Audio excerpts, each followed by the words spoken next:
నమస్తే, good afternoon. Media news స్వాగతం. నేను సోనియారావు. బులెటిన్ల ముందుగా హెడ్లైన్ చూద్దాం. 10 ఏళ్ల మోసం, 100 ఏళ్ల విధ్వంసం, బీజేపీపై కాంగ్రెస్ ఛార్జిషీట్ విడుదల.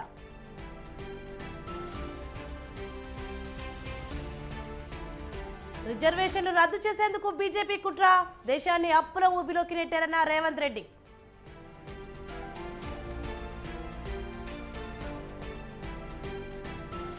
పులివెందులలో జగన్ నామినేషన్, భారీ ర్యాలీగా వచ్చిన వైసీపీ శ్రేణులు.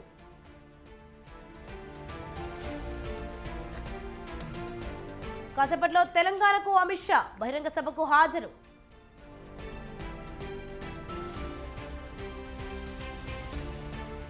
నేటితో ముగియనున్న నామినేషన్ల ఘట్టం, ఇవాళ భారీగా తరలి వస్తున్న అభ్యర్థులు.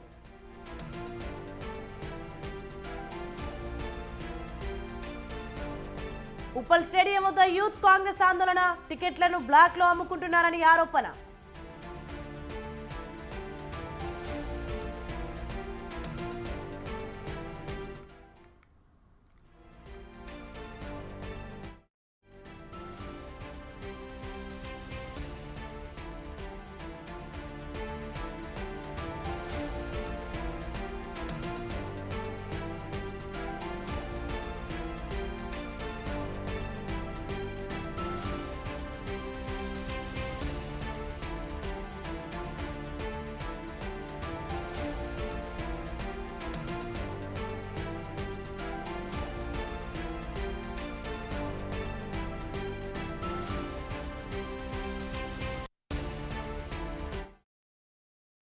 బ్రేకింగ్ న్యూస్ చూస్తున్నాం. వైసీపీ అధినేత సీఎం జగన్ పులివెందుల అసెంబ్లీ అభ్యర్థిగా నామినేషన్ దాఖలు చేశారు.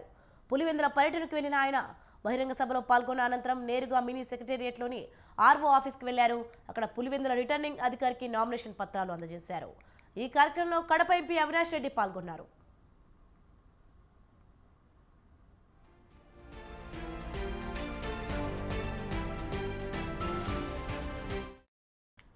అంతకుముందు సీఎం జగన్ పర్యటన సందర్భంగా పులివెందుల జై జగన్ నినాదాలతో దద్దరిల్లింది. స్థానిక సిఎస్ఐ గ్రౌండ్లో ఏర్పాటు చేసిన బహిరంగ సభలో పాల్గొన్న సీఎం జగన్ పులివెందుల నా ప్రాణం అంటూ భావోద్వేగంగా ప్రసంగించారు. అదే సమయంలో చంద్రబాబు కుట్రలను తీవ్రంగా ఎండగట్టారు. వైఎస్ఆర్ కుటుంబ సభ్యులుగా చెప్పుకుంటూ రాజకీయం చేస్తున్న కడప కాంగ్రెస్ ఎంపీ అభ్యర్థి షర్మిల, ఆమెకు మద్దతుగా నిలిచిన వివేక కూతురు సునీతలపై సీఎం జగన్ తీవ్ర స్థాయిలో ధ్వజమెత్తారు.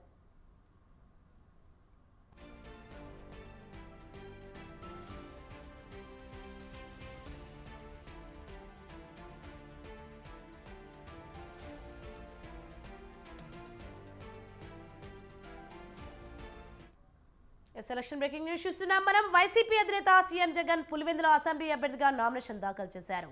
పులివెందుల పర్యటనకు వెళ్లిన ఆయన బహిరంగ సభలో పాల్గొన్న అనంతరం నేరుగా మినీ సెక్రటేరియట్లోని ఆర్ఓ ఆఫీస్కి వెళ్లారు. అక్కడ పులివెందుల రిటర్నింగ్ అధికారికి నామినేషన్ పత్రాలు అందజేశారు. ఈ కార్యక్రమంలో కడప ఎంపీ అవినాష్ రెడ్డి పాల్గొన్నారు. అంతకుముందు సీఎం జగన్ పర్యటన సందర్భంగా పులివెందుల జై జగన్ నినాదాలతో దద్దరిల్లింది. స్థానిక సిఎస్ఐ గ్రౌండ్లో ఏర్పాటు చేసిన బహిరంగ సభలో పాల్గొన్న సీఎం జగన్ పులివెందుల నా ప్రాణం అంటూ భావోద్వేగంగా ప్రసంగించారు. అదే సమయంలో చంద్రబాబు కుట్రలను తీవ్రంగా ఎండగట్టారు. వైఎస్ఆర్ కుటుంబ సభ్యులుగా చెప్పుకుంటూ రాజకీయం చేస్తున్న కడప కాంగ్రెస్ ఎంపీ అభ్యర్థి షర్మిల, ఆమెకు మద్దతుగా నిలిచిన వివేక కూతురు సునీతలపై సీఎం జగన్ తీవ్ర స్థాయిలో ధ్వజమెత్తారు.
మరొక ఎలక్షన్ బ్రేకింగ్ న్యూస్ మనం చూస్తున్నాం. కరీంనగర్ లోక్సభ బీజేపీ అభ్యర్థిగా బండి సంజయ్ నామినేషన్ వేశారు. ఈ కార్యక్రమంలో గుజరాత్ సీఎం భూపేంద్ర పటేల్, కిషన్ రెడ్డి హాజరయ్యారు. అంతకుముందు జరిగిన నామినేషన్ ర్యాలీలో బీజేపీ శ్రేణులు భారీగా హాజరయ్యారు.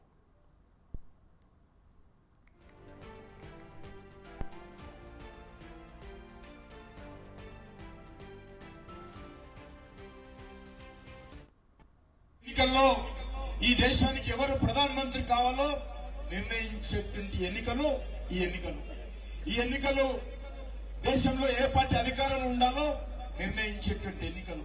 ఈ ఎన్నికలు మన దేశ భవిష్యత్తు ఏ రకంగా ఉండాలి, మన దేశం ఏ రకంగా అభివృద్ధి జరగాల, ఈ దేశంలో ఏ రకంగా పేదలకు మేలు జరగాల, ఈ దేశంలో ఏ రకంగా ఈ దేశానికి సంబంధించినటువంటి అన్ని రకాలుగా అభివృద్ధి ముందుకెళ్లాలా అని నిర్ణయించేటువంటి ఎన్నికలు. అందుకే మీ అందరినీ కోరుతా ఉన్నాం, మనమందరం కూడా ఈ రోజు నుంచి 13వ తేదీ సాయంకాలం 6 గంటల వరకు కూడా ఏ ఒక్క కార్యకర్త కూడా ఈరోజు పట్టిన జెండా విడవద్దు, ఎక్కడ కూడా విశ్రాంతి తీసుకోవద్దు. గ్రామాలు తిరిగి మనందరం కూడా మన పార్టీ నాయకుడైనటువంటి నరేంద్ర మోడీ గారిని ప్రధానమంత్రి చేయడం కోసము మన తెలంగాణలో ఉన్నటువంటి ఈ యొక్క కరీంనగర్ నుంచి మన బండి సంజయ్ కుమార్ గారిని భారీ మెజార్టీతో గెలిపించాల్సిన అవసరం ఉంది. ఈ ఎన్నికల్లో ఈ దేశానికి ఎవరు ప్రధానమంత్రి కావాలో నిర్ణయించేటువంటి ఎన్నికలు ఈ ఎన్నికలు దేశంలో ఏ పార్టీ అధికారంలో ఉండాలో నిర్ణయించేటువంటి ఎన్నికలు. ఈ ఎన్నికలు మన దేశ భవిష్యత్తు ఏ రకంగా ఉండాలి, మన దేశం ఏ రకంగా అభివృద్ధి జరగాల, ఈ దేశంలో ఏ రకంగా పేదలకు మేలు జరగాల, ఈ దేశంలో ఏ రకంగా ఈ దేశానికి సంబంధించినటువంటి అన్ని రకాలుగా అభివృద్ధి ముందుకెళ్లాలా అని నిర్ణయించేటువంటి ఎన్నికలు. అందుకే మీ అందరినీ కోరుతా ఉన్నాం, మనమందరం కూడా ఈ రోజు నుంచి 13వ తేదీ సాయంకాలం 6 గంటల వరకు కూడా ఏ ఒక్క కార్యకర్త కూడా ఈరోజు పట్టిన జెండా విడవద్దు, ఎక్కడ కూడా విశ్రాంతి తీసుకోవద్దు. గ్రామాలు తిరిగి మనందరం కూడా మన పార్టీ నాయకుడైనటువంటి నరేంద్ర మోడీ గారిని ప్రధానమంత్రి చేయడం కోసము మన తెలంగాణలో ఉన్నటువంటి ఈ యొక్క కరీంనగర్ నుంచి మన బండి సంజయ్ కుమార్ గారిని భారీ మెజార్టీతో గెలిపించాల్సిన అవసరం ఉంది. ఈ ఎన్నికల్లో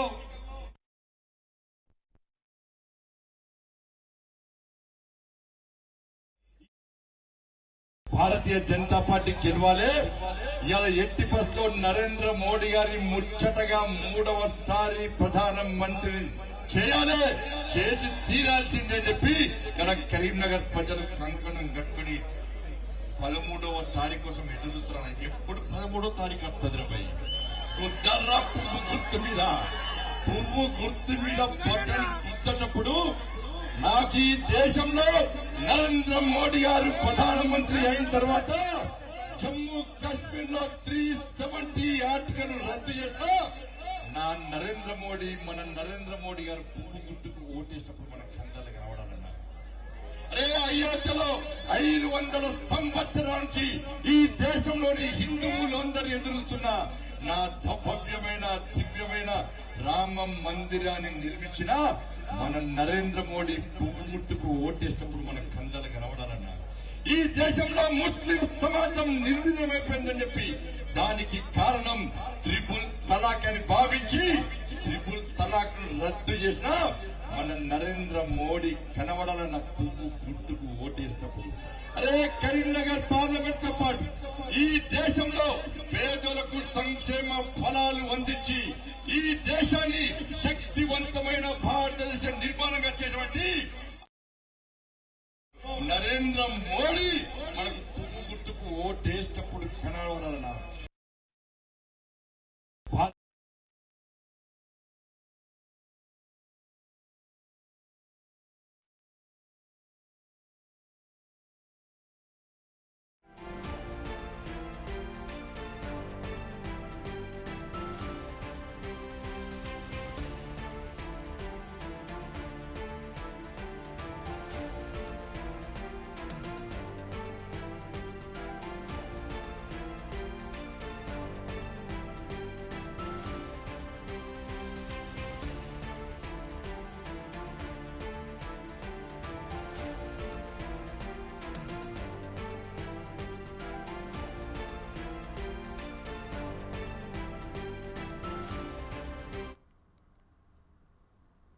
10 ఏళ్లలో బీజేపీ దేశ ప్రజలను దారుణంగా మోసం చేసిందని కాంగ్రెస్ ఆరోపించింది. బీజేపీ పాలనపై కాంగ్రెస్ ఛార్జిషీట్ విడుదల చేసింది. అదానీ, అంబానీ, అమెజాన్ వంటి కార్పొరేట్ సంస్థల ఒత్తిడికి బీజేపీ సర్కార్ లొంగిపోయిందని సీఎం రేవంత్ రెడ్డి ఆరోపించారు. ప్రతి పేదవాడి బ్యాంక్ అకౌంట్లోనూ 15 లక్షల రూపాయలు వేస్తారని చెప్పి మోదీ మోసం చేశారని ఆయన అన్నారు.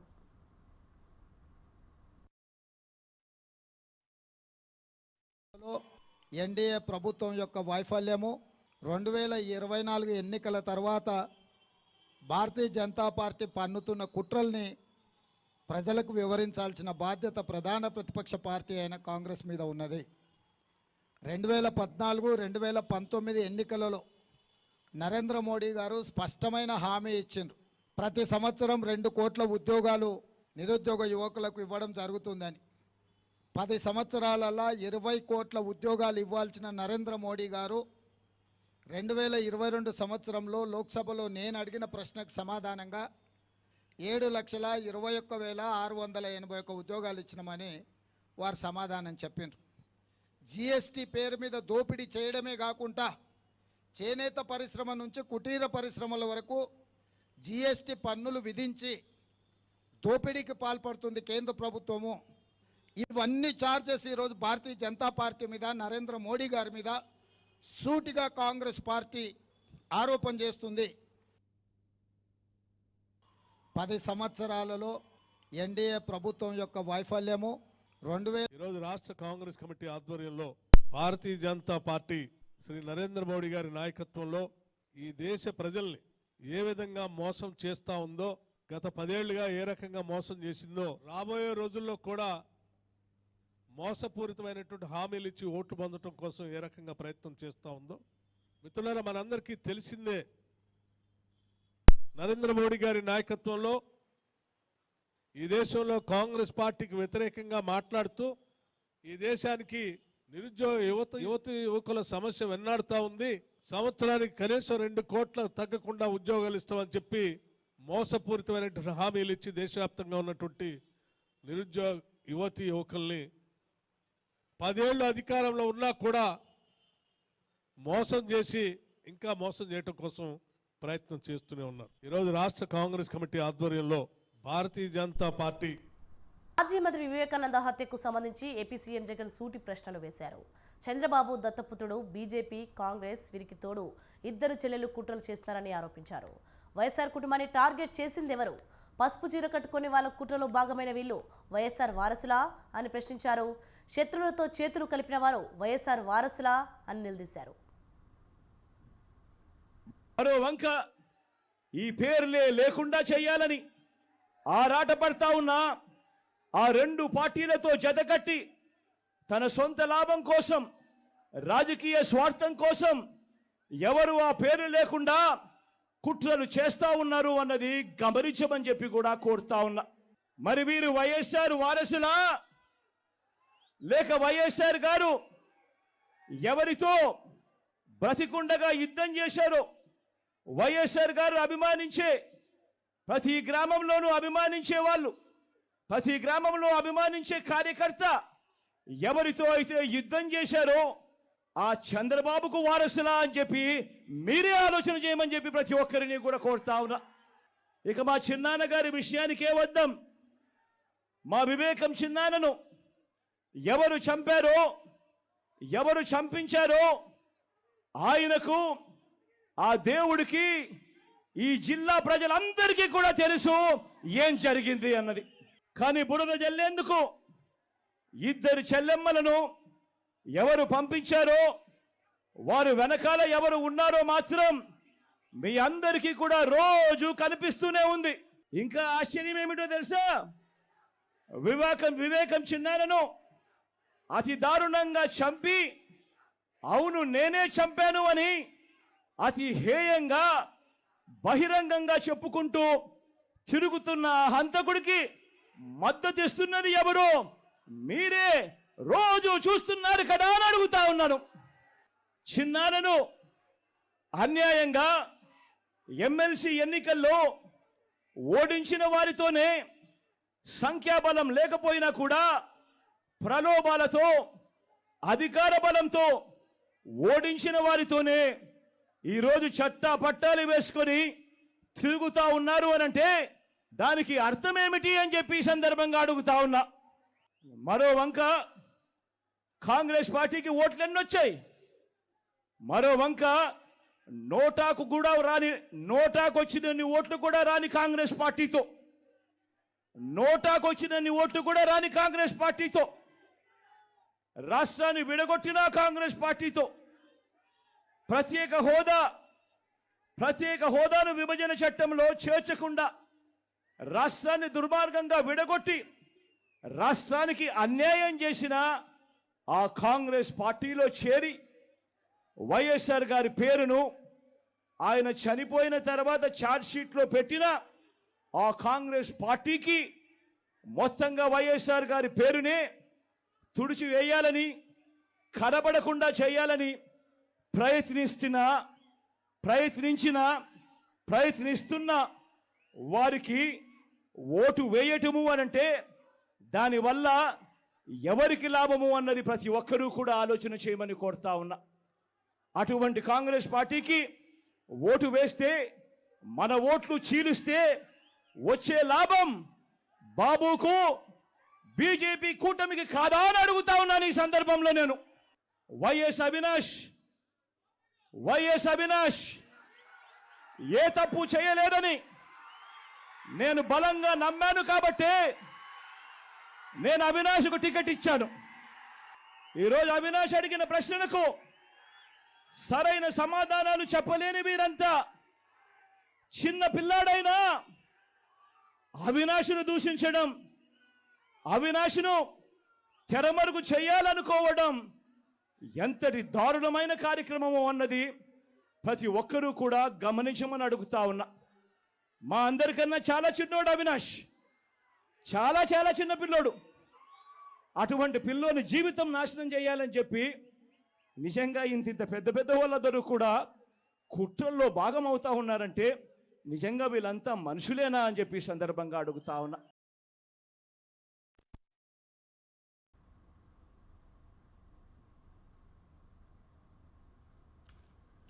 ఏపీని రాజధాని లేని రాష్ట్రంగా తయారు చేశారని రాష్ట్ర కాంగ్రెస్ అధ్యక్షురాలు షర్మిల ఆరోపించారు.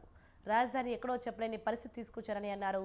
దేశంలోనే రాజధాని లేని రాష్ట్రం ఎక్కడైనా ఉందా అని షర్మిల ప్రశ్నించారు. ఒక్క ఛాన్స్ అంటూ జగన్ సీఎం అయ్యారని మండిపడ్డారు. అసలు రాజధాని లేని రాష్ట్రం ఎక్కడైనా ఉందా? మన భారతదేశంలో రాజధాని లేని రాష్ట్రం ఎక్కడైనా ఉందా అమ్మా? ఇక్కడ ఉందిగా, మనకుందిగా. ఉందా మనకు రాజధాని? పక్కన హైదరాబాద్ ఉంది, బెంగళూరు ఉంది, చెన్నై ఉంది. అన్ని రాష్ట్రాలకు అన్నీ ఉన్నాయి, మనకేముంది? చిప్ ఉంది. జగన్మోహన్ రెడ్డి గారు ముఖ్యమంత్రి అయ్యారు. నన్ను ముఖ్యమంత్రిని చేయండి, చంద్రబాబు గారికి చేత కాలేదు, నేను చేస్తాను అన్నాడు. వాషింగ్టన్ డీసీని మించిన రాజధాని కడతానన్నాడు జగన్మోహన్ రెడ్డి గారు. వచ్చిందా? వాషింగ్టన్ డీసీని మించిన రాజధాని వచ్చిందా అన్న? 5 సంవత్సరాలు అయింది, కనిపిస్తుందా మీకు? ఈయన ఒక రాజధాని సరిపోదన్నాడు, 3 రాజధానీలు అన్నాడు. 3 రాజధానీలలో కనీసం ఒక్క రాజధాని అయినా అయిందా అమ్మా? ఒక్క రాజధాని కూడా లేదు. ఈరోజు తీరా చూస్తే 10 ఏళ్ళు గడిచిపోయింది. 10 ఏళ్ల తర్వాత ఎక్కడున్నాము అని చూసుకుంటే ఎక్కడా లేము. ఎక్కడ వేసిన గొంగలి అక్కడే ఉంది. అసలు రాజధాని లేని రాష్ట్రం ఎక్కడైనా ఉందా? మన భారతదేశంలో రాజధాని లేని రాష్ట్రం ఎక్కడైనా ఉందా అమ్మా? ఇక్కడ ఉందిగా, మనకుందిగా. ఉందా మనకు రాజధాని?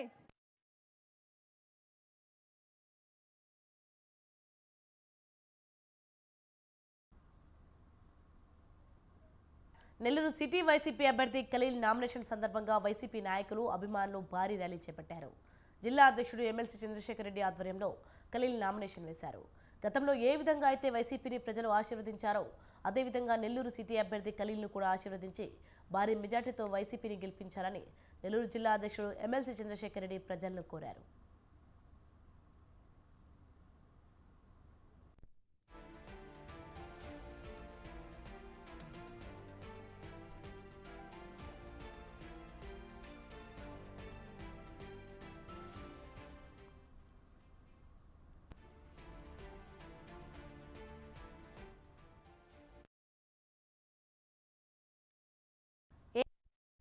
ప్రజలు బ్రహ్మరథం పడుతున్నారంటే తను చేసిన అభివృద్ధి పనులేనని నెల్లూరు సిటీ టీడీపీ ఎమ్మెల్యే అభ్యర్థి పొంగూరు నారాయణ తెలిపారు.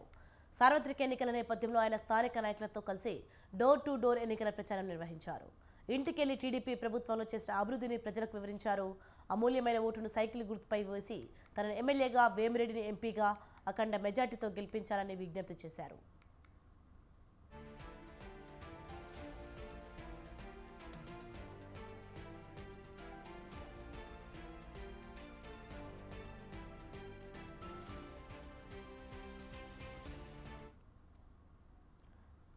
కృష్ణా జిల్లా గన్నవరం నియోజకవర్గంలో వైసీపీ అభ్యర్థి వంశీ మోహన్ నామినేషన్ దాఖలు చేశారు.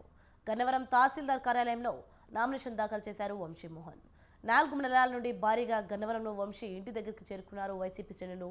ఎటువంటి అవాంఛనీయ సంఘటనలు జరగకుండా బందోబస్తు ఏర్పాటు చేశారు పోలీసులు.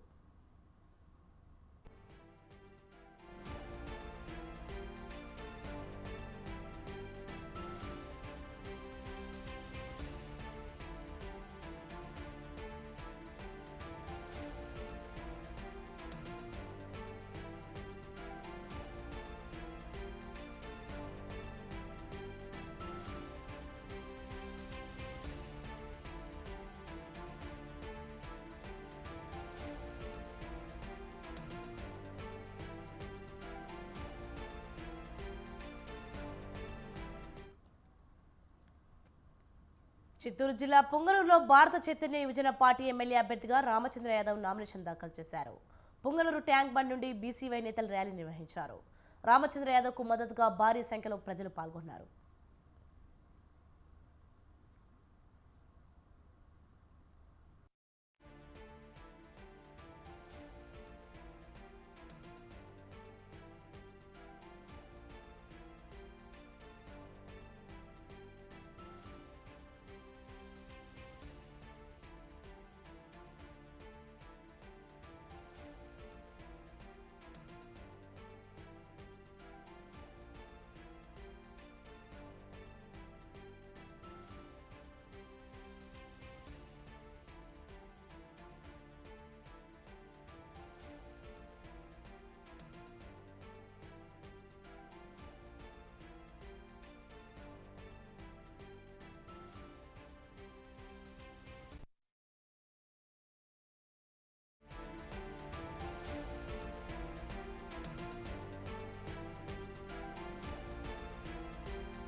బ్రేకింగ్ న్యూస్ చూస్తున్నాం. Delhi liquor scam money laundering కేసులో సీఎం అరవింద్ కేజ్రీవాల్ దర్యాప్తునకు సహకరించకుండా మొండిగా ప్రవర్తించినందువల్లే అరెస్టుకు దారితీసిందని ఎన్ఫోర్స్మెంట్ డైరెక్టరేట్ ఆరోపించింది.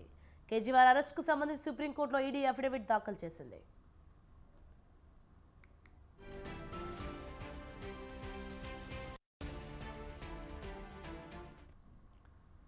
మనీ లాండరింగ్ కేసులో కేజ్రీవాల్ తన ప్రవర్తన, మొండి వైఖరితో దర్యాప్తు అధికారి అరెస్టు చేయక తప్పని పరిస్థితి కల్పించారని ఈడీ పేర్కొంది. నిందితుడు దోషి అని నిరూపించేందుకు అవసరమైన అన్ని పత్రాలు, వివరాలు, డాక్యుమెంట్లు దర్యాప్తు అధికారి వద్ద ఉన్నాయని ఈడీ తెలిపింది. నిందితుడు దర్యాప్తునకు సహకరించకుండా మొండిగా ప్రవర్తిస్తూ ఈడీ అరెస్టు చేయక తప్పని పరిస్థితి కల్పించాడని సుప్రీంకోర్టుకు సమర్పించిన అఫిడవిట్లో పేర్కొంది.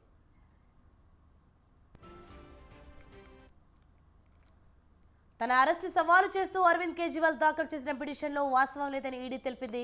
ఏజెన్సీ ఆధీనంలో ఉన్న సామాగ్రిని వివిధ కోర్టులు ఇప్పటికే విచారించాయని పేర్కొంది. నిందితుడి వాదనలు దురుద్దేశంతో కూడినవని, నిరాధారమైనవని ఈడీ పేర్కొంది.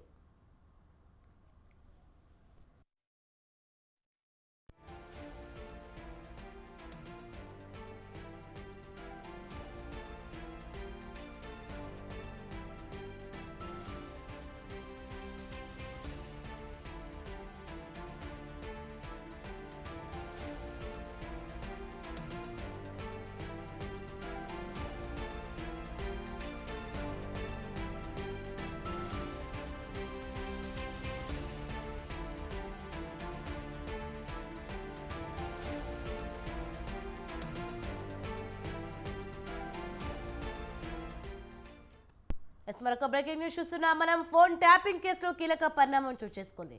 నిందితులపై దర్యాప్తు బృందం సైబర్ టెర్రరిజం సెక్షన్లో నమోదు చేసింది. ఫోన్ ట్యాపింగ్ కేసులో ఐటీ యాక్ట్ 66 పోలీసులు ప్రయోగించనున్నారు. దీనిపై పోలీసులు నాంపల్లి కోర్టులో మెమో దాఖలు చేయనున్నారు.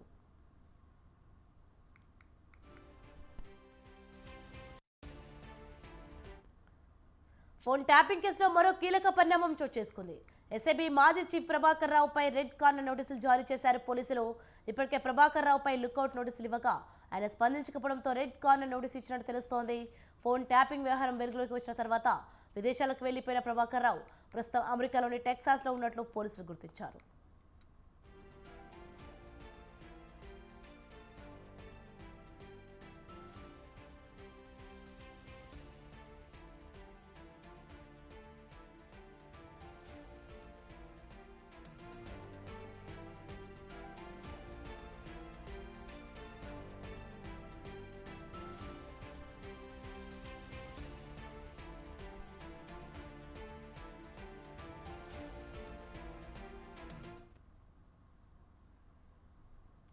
ఇవి ఇప్పటికున్న updates. For more updates keep watching Swatantra news.